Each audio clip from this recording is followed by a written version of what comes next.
17 kikakasiddwa nti bafiiriddewo mu nnaku 2 so nga olunaku olwaleero lwokka abantu 9 bafiiridde Kapicholwa Kabenje so nga ate abalala 5 bafiiridde e Busoga nako Kabenje. Kyekigenda maaso mu ggwanga obubenje bususse buli lunaku waliwo abantu abafa nga bafa bubenje. Obubenje oba bwe buzze mu ki awo tetumanyi wabula mu kalulu ka NRM akabaddeyo olunaku olwajjo ebintu by'ensi bizibu. Ekibiina kimaze mu buyinza emyaka 4 ebikonde byavuze okumaliriza nga waliwo gwe balumya omumwa. Tugenda kunyumiza ku story y'omusajja ono gwe balumya omumwa yeewuunyisa babadde mu kamyufu aka NRM ak'okulonda bassentebe b'ebyalo so nga ate abasirikale ba UPDF mulowooza ate tebatandise kubeera nga basomesa bwa life super ebyo n'ebisingako bye tugenda okubeera nga tutunuulira osobole okubeera nga obitegeera. Naye nzikiriza tutandikire ddala n'omusirikale owa poliisi ono gwe tuba tutandika naye ebigambo bye tubiwulire. Anya n'endoboozi nze kule Richard ndi mujaasi wa UPDF mbawaniriza ku Superlife company yaffe. Superlife life is super kugamba ng'oli ku Superlife company ate ogikolera ku simu yo toyinza abaana bo tebayinza kubonabona. Nze mu business maze mu mwaka gumu naye olaba yetu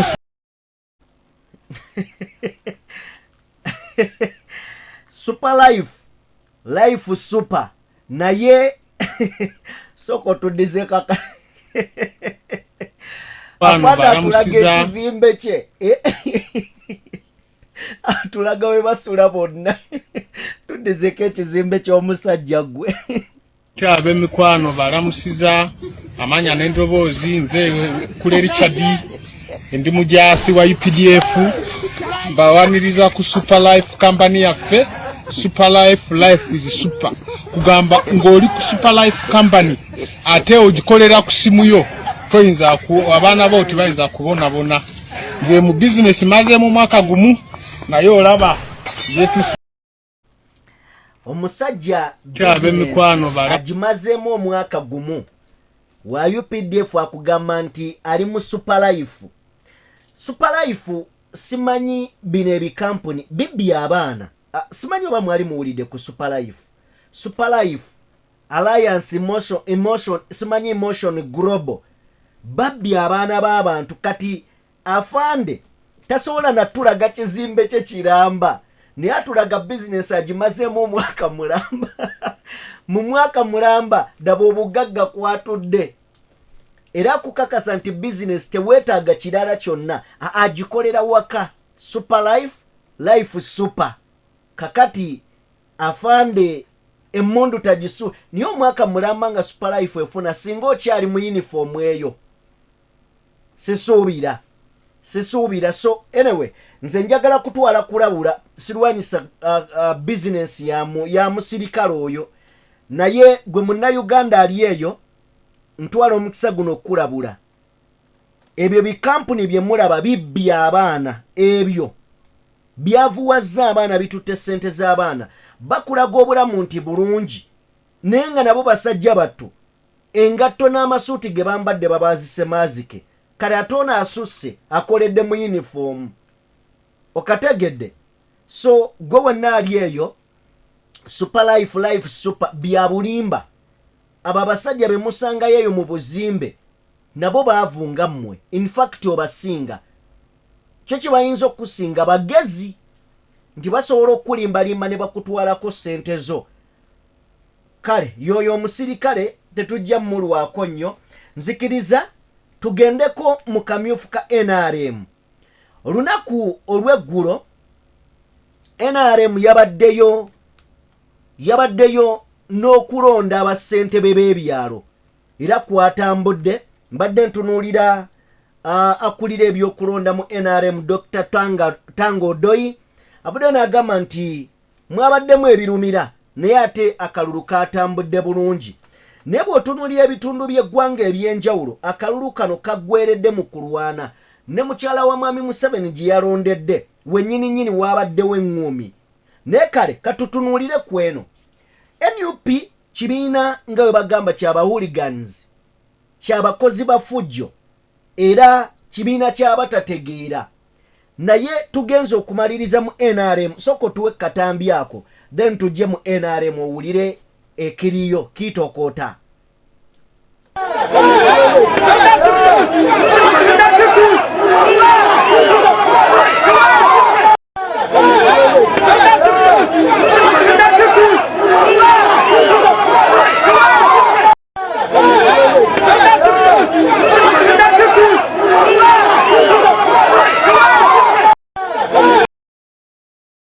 ebyo byebikonde byabadde mu kalulu ka NRM. naye oli asobola okuyimirira n'agamba NUP ekyo kyeyakoze aba opposition tebali organized. naye gwe NRM nga mwe mulina ne structure nga bwe mugamba nti ku byalo paka wansi bwe biba nga bino ebikonde byaweze bwe biti. waliwo omwami gwe njagala tulabe naye yabadde mu kamyufu. mbadde nsoma emboozi y'omwami ono ekoleddwa omukutu ogwa radio Simba. Simba yesinze okunsesa mu mboozi eno. omukulu nga bwolaba omumwa tekuli gwoba baguliddeko. njagala kuwa emboozi ya radio Simba gyekoze gyesobodde okuba ng'ekola ku mwami oyo eyalumiddwa omumwa nawa oba oli awo gyasangibwa gyawangalya gye bamulumidde emimwa wakati mu kalulu ka NRM. omwami oyo amannya ge go tegannategeerekeka naye nga we bujuuko we bujuuko yabadde mu kalulu. ogenda omumaliriza nga tebakaanyiza n'oyo eyawangudde ekikonde ne kinyooka ne beekuba. ogenda okumaliriza ng'omwami oyo munna abuuse n'amuluma omumwa. tebakubye mukube kikonde baalumye mulume oguluma azin okuguli oli okukwata n'akuluma. so omumwa gw'omusajja bagutunze ne wano basobola okuzzaawo akafyo oba nako kaabuze ayinza okuba eyakalumye yakamize. omusajja bamulese omumwa gwa wansi ate nga guno gwe mumwa omukulu. yes kanako wansi nedda yes gyonna mikulu naye kanako wansi kakulu nnyo olw'ensonga bw'oleeta okunywa oba ekyokyo oba ki guno ssebo gwe gutuulako wansi akakopo ne gujja nga gugira kati anti kyayo agenda muyiikira nga bwiyikizi. kategezo afuna chaya munywese kaseke. Morgan agaye mbu tagenda baso mbuwanga kumira ddagala diyitawo buyisi. so byebyo byabadde mu kamyufu ka NRM ekikonde kyavuze then ndowooza tetugenda wulira bantu bavaayo kunenya NUP oba bibiina ebiri ku ludda oluwabula gavumenti. nabadde ndaba Jennifer Fulufiga olunaku lwabadde lwaleero. Jennifer Fulufiga avuddeyo n'ayambalira Bobi Wine bubi nnyo. era mu bigambo bya Fulufiga agambye nti anyway waliwo ebitasobola kuyita mu kamwa. naye abadde anenya Bobi Wine okubeera omusosoze mu mawanga era ng'anenya Bobi Wine okubeera nga yavuddeyo n'agamba ani Alan Sewanyana alumirize empuuga. si kyokka yagenze maaso n'okubeera nga ayongerako n'agamba nti oyo Alan Sewanyana yesimidde bunnya. ne ngamba Jennifer Fulufiga be bava ne bagamba nti abaana ba NUP bavuma. ne bagamba nti abaana ba NUP bawemula bavuma bakola biki.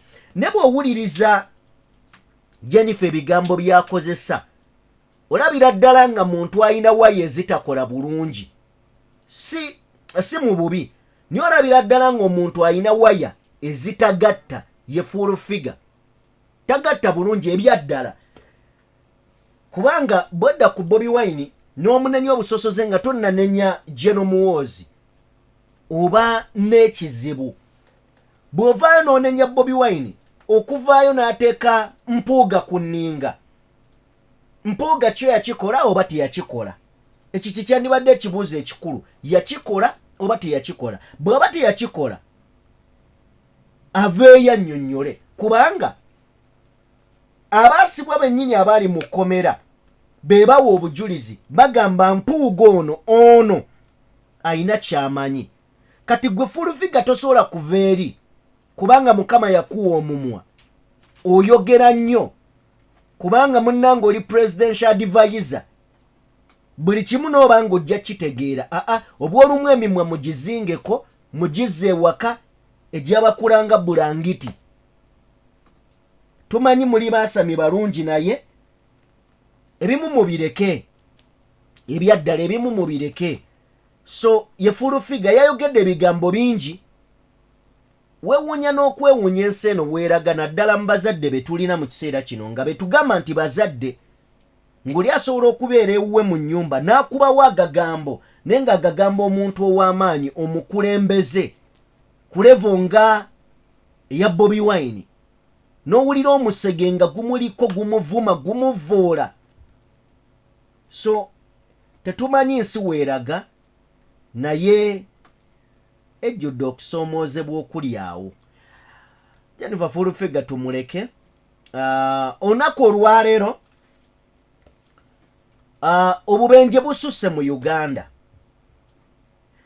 olunaku kuviira ddala mabega wali twafiirwa mutabani wa Sudiru Kabenje mutabani wa Sudiru ne tumanya nti oyo agenze avudde mu bulamu bw'ensi tumusiibudde musajja wattu yaziikiddwa lunaku lwabadde lwaggulo buli kimu mwakirabye then era olunaku olw'eggulo waliwo akabenje akaaguddewo akabenje akaaguddewo kaabadde ka bbaasi eya waayuwaayi ogenda okumaliriza ng'abantu 3 bafudde mu kabenje kano abawerako ne badduka n'ebisago okusinziira ku poliisi yatuwadde ripooti y'akabenje kano njagala kubeera nga nayo njikuwaako otegeere kiki ekigenda mu maaso abantu 3 baafiiriddewo abantu abawerako abasukka mu 11 ne bagenda n'ebisago eby'amaanyi nno ddala ebisago eby'amaanyi kyokka ate emabegako kwose eggulo wabaddewo era obubenje obwagudde ku Jinja Road waliwo n'akagudde ku Masaka Road Jinja Road emmotoka 3 Masaka Road zabadde emmotoka 2 kakati olunaku olwaleero ate abantu bazzeemu okubeera nga batokomoka waliwo akabenje akaguddewo olunaku olwaleero e Busoga akabenje kano katutte abantu 5 bafiiriddemu abantu 5 bafiiridde mu kabenje ak'olunaku olwaleero era okusinziira ku mukutu ogutuwadde amawulire gano ogwa Baba TV gugambye nti ekimotoka ki traka kigudde amakya g'olunaku olwaleero ebugiri era nga kino kikoze akabenje ne drone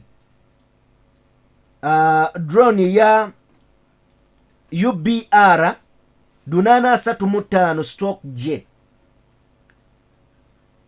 batomereganye ne kino kitrera ki UBB 838/ abantu 5 ku Highway Tororo abantu 5 bafudde baluzinze obulamu bwabwe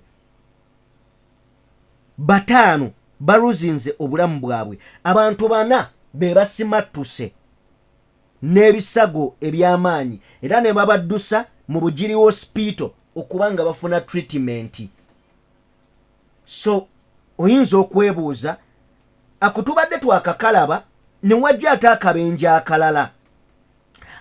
akalala kagudde abantu 9 bafiiriddewo abalala 3 ne balumizibwa ebyensusso kano kagudde kapichorwa ako kolengeraawo kagudde kapichorwa mu Mbale district eri oluvannyuma lw'emmotoka tipa ebadde etisse ente kwotadde n'abantu okulemererwa omugoba waayo neyeerindiggula ekigwo. Poliisi evuddeyo ku kano evuddeyo n'erabula baddereeva b'ebimotoka ekika kino ebinene ku kkubo okutambuza abantu n'emigugu kw'ossa n'ebisolo. Kino kya bulabe. Bantu 9 bafiiriddewo, 3 basimattuse n'ebisago. Gwe kitegeeza olunaku olwaleero lwokka bw'obalaba 5 abafiiridde Busoga n'ogattako 9 ogufiiridde Kapichorwa, gwe muwendo gw'abantu 14 bafudde lunaku lumu. Kyokka obwo bwe bubenje bwe tutegeddeko. Kati bw'ojja n'otunuulira buno obubenje obulala obuzze bufiiramu abantu, kitegeeza mu nnaku 2 abantu bali mu 17-18 abaakafa. Ensobi eri kwani? Ekisooka ensobi eri ku makubo. Amakubo mabi. Kolansi gwe batukolera kolansi ng'enkuba bw'etonnyako aseerera. Si yenna naye omu ku nguudo ezisinga. Enguudo ezo abantu ze bagamba nti bakola amakubo mu byalo, kolansi waakwo mubi. Kati nodda ku baddereeva bannanga abasajja abavuga bikosta ebyo bibaasi bavuga bubi ku kkubo. Bavuga emmotoka nnene ze bavuga batissa abantu bangi. Omuntu omu yeetisse obulamu bw'abantu 34 naye baagala okuyisa ku kkubo ate bayisa bubi. Abasajja bazibaasi abo badduka. Obeera ku kkubo noga Katonda wange. Motoka nnene zeetisse nnyo, badduka nnyo, baddereeva ba baasi. Kati bw'ova ku babaasi abo n'ojja kuba ebimotoka bino ebinene ku kkubo. Omusajja adduka ekimotoka naye nga yetajjukirayo nti emmotoka gy'avuga ye bw'akola akabenje ye tagenda kuba nnyo na buzibu, naye ajja kumalawo baagenda okutomera. Bayina emitima, batunuulira obumotoka obulala ku kkubo ng'ebisaaniiko.